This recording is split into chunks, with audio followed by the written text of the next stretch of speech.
All right, guys, something that I want to bring attention to.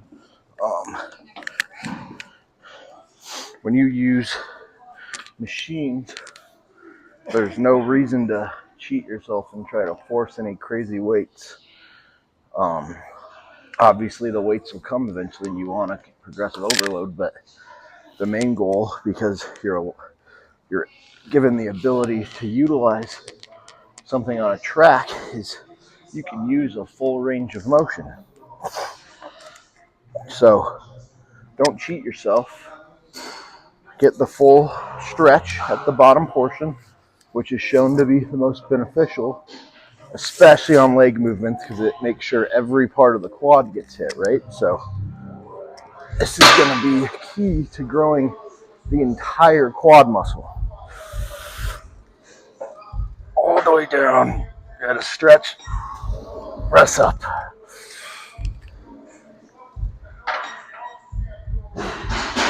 Oh!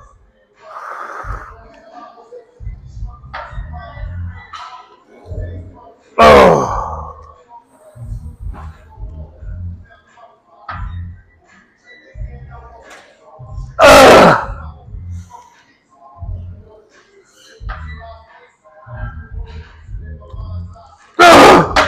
Whew! And it doesn't hurt to go to failure, my friends. Oh! Ooh. Failure achieved again. Hey guys, so wanted to talk about that video from leg day. This is actually a couple days after, which is why it fits a little bit different. This fit will probably be in another video, separate as well. So regarding that video of me doing the leg press, so two things. Full range of motion. So lockout isn't necessarily super important, though I feel like you can gain some benefit in terms of contraction, which can help with posing to an extent, as when you're on stage, you are posing and you are fully contracting. So doing a lockout's not necessarily a bad thing either, but the stretch portion scientifically is proven to cause more growth. I will say, however, that progressive overload and training hard are the number one things for growth. So if you don't train within that length and range, but your range of motion is solid, you're gonna grow. Now, if you're doing little partials at the end range here, you're probably not gonna see much growth.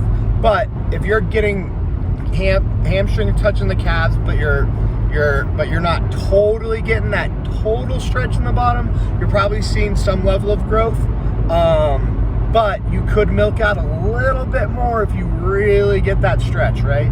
And why wouldn't you? You're on a machine. Like, who gives a fuck how much weight you're leg pressing or fucking pendulum squatting? It's not impressive. Every machine weighs different too. Like, there's one machine you can maybe load 3 plates on, one machine you can load 2 plates on. And same thing with squats. Like, don't cheat yourself on squats. Obviously, if you're a power lifter, it's a little bit different. There's rules and regulations, so like you want to be right within that so that you can push the most weight you can within like the acceptable range of motion. A little bit different. But for bodybuilding, we're trying to grow. We're not trying to show off our weight. And as you train at those full ranges, you're going to get strong at those full ranges, which looks way more impressive than training at like a partial rep range. Like, you see a guy fucking leg pressing at 8 reps with their fucking with their knees going to their ears, or they're doing 8 reps but they're going they're doing 10 plates but they're doing like 6 inches down, 6 inches up. The 8 plates from with their knees going up to their ears is a lot more impressive than the 6-inch little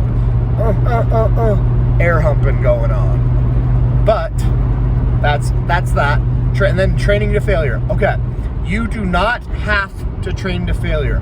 However, I will say that most people that say they're training to failure probably aren't training to failure. You're probably going 2 to 3 reps from failure because your mind's probably cutting yourself out or cutting yourself short. And that 2 to 3 reps from failure range is probably where you're going to see the most growth, and you're going to see a little bit better recovery. So if you can gauge 2 to 3 reps from failure, stop yourself at 2 to 3 reps, you're probably going to see a lot of growth, and you can even like set this into your program. So 1 week you're 3 reps from failure, the next week you're 2 reps from failure, then the next week 1 rep, and then the 4th week you go right to failure. That's a pretty awesome way to program it, and then you really can push yourself that last week. And then you kind of go into the next week as it's almost going to feel like a deload, but you're still within that 4 to 3 reps from failure range, and you can just kind of start to hammer the legs or whatever muscle you're talking about at that point, again, in that manner. I personally try to train to failure pretty consistently. It's not necessarily the most optimal way. I have fun doing it though. I fucking love pushing myself into the fucking ground. I love just grunting out reps and grunting out partials and fucking drop sets. I fucking love it. The burn, the pain, it feels awesome. So if you're like me, like, go ahead and do that. You're gonna see growth that way. Training hard is the #1 way you're going to grow, as long as you train hard and eat your damn food, people. But I hope you guys enjoyed this little chat video, and I'll have, like, with the leg press video at the beginning and then a little video of me dying at the end of pendulum squat. I wish I filmed the set. It was a pretty good one, but I only got the video of me with the phone up, failing, and sitting in the hole looking like a fool. But that was a good set. So I hope you guys enjoy. I hope you guys learned something, and I'll hit you guys with some more videos. Thank you so much, guys. 101 subscribers. Let's go. Let's keep growing. Let's stay boosted. I am currently filming this video right now, 2.5 weeks out. I fucking want to win this thing. I feel so good. Let's go, guys. Stay boosted, and let's make the best version of ourselves possible. Boom.